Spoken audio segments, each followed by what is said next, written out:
Buenas, buenas. Este es mi trabajo de fin de año. Soy Delphi Rufinati y les voy a presentar lo que es el cubismo. Para empezar, vamos a definir un poco qué es el cubismo. El cubismo fue el primer movimiento de vanguardia del siglo XX. Este nació en el 1907 y finalizó aproximadamente en el 1914 de la mano de los pintores, como acá vemos, Pablo Picasso y George Braque. Sigamos. Su impacto fue tan abismal que se le considera precursor de la abstracción y de la subjetividad artística en su sentido contemporáneo. El movimiento cubista establece por primera vez en la historia una ruptura con el arte occidental, que hasta entonces este se basaba en la imitación de la naturaleza, en la idea de la belleza, como por ejemplo lo vemos en el cuadro de las Meninas de Velázquez, que es como todo muy armónico, se representa todo muy con sus figuras literarias, ¿entendés? ¿Entendés, Pire? Bueno, esto supuso un gran escándalo, sobre todo entre los más conservadores, como por ejemplo los que eran pintores del Renacimiento, ¿entendés? ¿Entendés? Sigo diciendo ¿entendés? Bueno, el cubismo representa la realidad mediante el empleo dominante de elementos geométricos, como por ejemplo esta rosa, nosotros no la vemos como la veríamos naturalmente con nuestros propios ojos, la vemos más como con fibras geométricas. Los objetos no se representan como son o como se ven, sino como que cómo fueron concebidos por la mente de los que los construye, por la mente de cada artista. George Braque y Picasso tenían distinta mirada y ambos iban a hacer la rosa a su mirada, por ejemplo. Si ellos tendrían que hacer un ejercicio de hacer una rosa, cada uno lo haría con su mirada porque cada uno lo percibe distinto. El cubismo se distancia de lo que es la representación naturalista. Esto lo convierte en el primer movimiento de vanguardia propiamente dicho. El cubismo da como un paso más allá, ya que se distancia. Incluso da la idea de representar la naturaleza según los modos de percepción de la vista o la emoción misma de cada artista.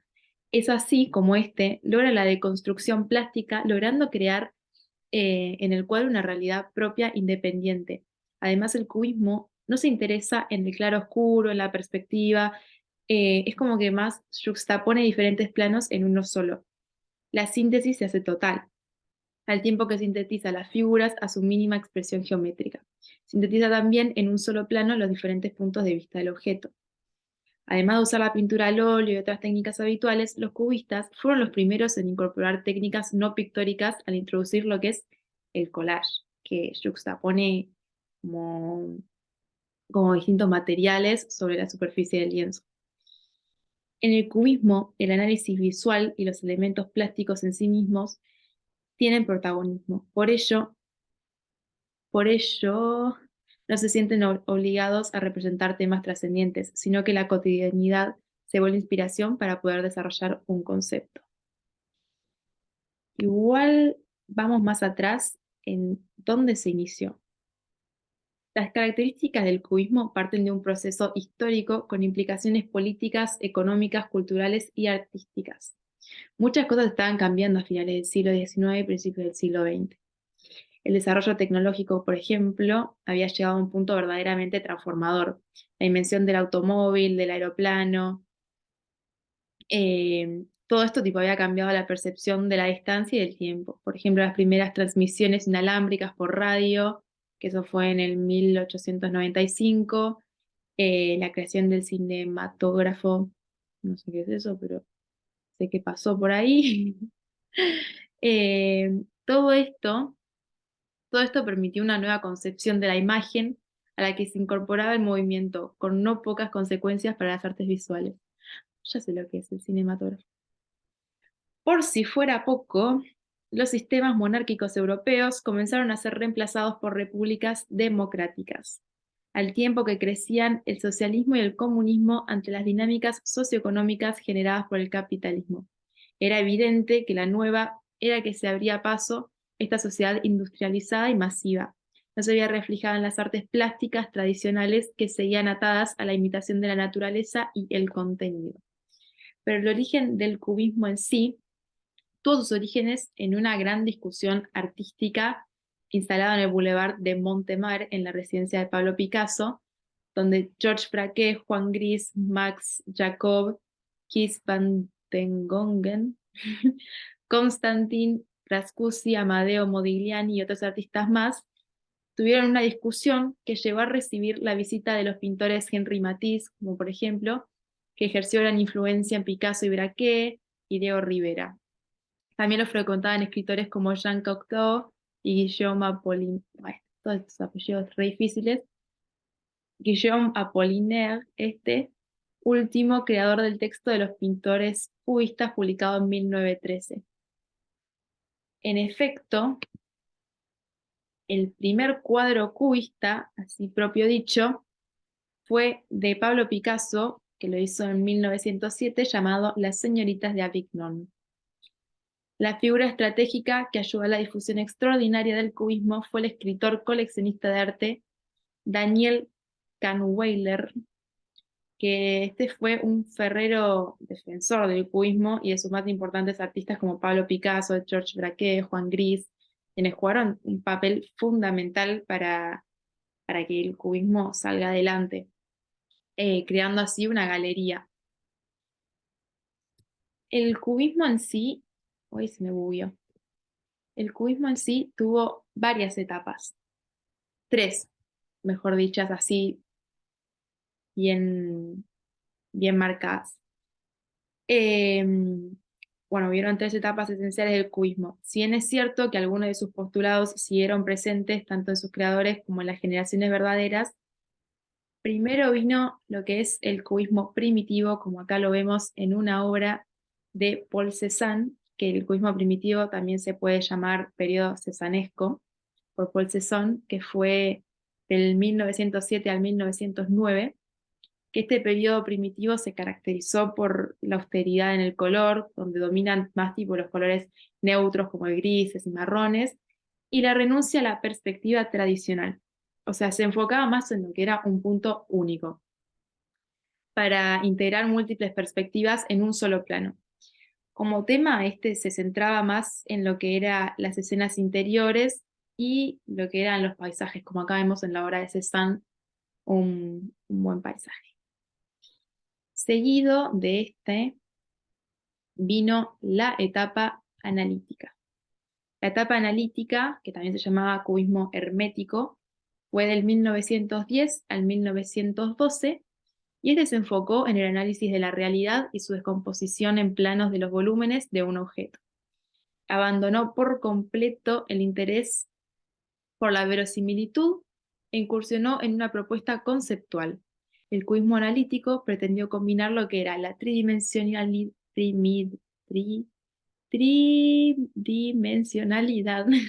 de la realidad con la bidimensionalidad de la superficie pictórica. Si lo vemos de un punto de vista plástico, hay como mucho ángulo, las líneas rectas, la fuente única, la iluminación no es real y no tiene lo que sería, no me sale la palabra, sigamos. Es como que el pintor hace como sugerir diferentes puntos. La tendencia colorista se aproxima más al ay, ¿qué me está pasando? Monocromatismo, y los tonos preferidos son castaños, grises, cremas, verdes y azules, como lo vemos acá en esta obra de una señora con una guitarra. Los temas de representación suelen ser bodegones con instrumentos musicales, botellas, pipas, vasos, periódicos, y se vio muy poco lo que es la figura humana. Y también lo que es como paisaje así, también se vio muy poco. Fueron más objetos, por así decirlo. Y en tercer lugar vino lo que es el cubismo sintético de 1913 a 1914. Este periodo se caracterizó por lo que es la ruptura total de todo procedimiento imitativo. Empleó signos plásticos, devolvió el color a su protagonismo, las superficies se hicieron más amplias y decorativas. Se incorporó el collage, lo que permitió la exploración de texturas, y sobre el lienzo se podía ver materiales no pictóricos como cajas de cigarros, páginas de periódicos, trozos de vidrios, telas, y en no pocas ocasiones arenas, pero se vio en algunos cuadros. De este modo, el cubismo sintético jugó con los límites entre la realidad y la ilusión pictórica. Después vino lo que es el fin del cubismo, pero vamos más a su importancia. Importante, como digo ahí. El cubismo en sí fue una de las vanguardias que tuvo una corta duración, porque desapareció en el 1914 cuando arrancó la Primera Guerra Mundial. Igualmente, la propuesta estética del cubismo penetró en lo que es el arte de ahora y se convirtió en fuente de inspiración para artistas y comunicadores visuales. En varias obras de hoy en día seguimos viendo lo que es el cubismo, por eso es bastante importante. Pero sigamos con los representantes más importantes que tuvo el cubismo, hablando de Alexander Archipenko, que fue un artista y escultor ucraniano, como lo vemos acá, y, y por lo que investigué, varias de sus obras eran así, más esculturas cubistas de figuras de mujeres. Después tenemos a Pablo Picasso, el reconocido Pablo Picasso, que fue pintor y escultor español. Tiene obras muy conocidas, como La señorita Avignon, que la presenté anteriormente. Marcel Duchamp, que este innovó lo que era el arte sintético y arte prefabricado, y fue un artista francés, como lo vemos acá. Marcel Duchamp, bastante lindo. Georges Braque, que lo presenté anteriormente, que sus obras tienden a tener figuras planas y colores brillantes. Justo no puse la más representativa, pero bueno, suelen tener eso. Y Juan Gris, que fue considerado uno de los mosqueteros del cubismo, pintor francés y nació en España, nacionalista como yo. Y bueno, eso es todo. El cubismo en sí.